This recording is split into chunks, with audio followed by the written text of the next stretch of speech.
আসসালামু আলাইকুম। এটিএন বাংলা সংবাদে সবাইকে স্বাগত জানাচ্ছি। ফাতিহা শাফি। শুরুতেই থাকছে বিআরবি কেবল সংবাদ শিরোনাম। শক্তিশালী ভূমিকম্পে কেঁপে উঠল সারা দেশ। প্রবল ঝাঁকুনিতে ভবন ধস, ফাটল। ঢাকা, নরসিংদী, নারায়ণগঞ্জে নিহত ৮, আহত ২ শতাধিক। ফেব্রুয়ারি নির্বাচনে নতুন বাংলাদেশের যাত্রা শুরু হবে। সেনাকুঞ্জে সংবর্ধনা অনুষ্ঠানে প্রধান উপদেষ্টা খালেদা জিয়া, ডক্টর ইউনূস একান্ত বৈঠক।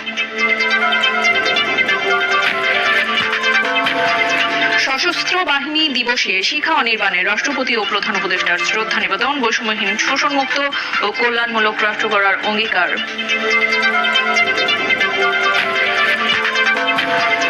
নির্বাচন বানচালের চক্রান্তে পতিত স্বৈরাচার লাভবান হবে মন্তব্য ডাক্তার জাহিদের। ষড়যন্ত্র মোকাবেলায় নেতা কর্মীদের সতর্ক থাকার আহ্বান।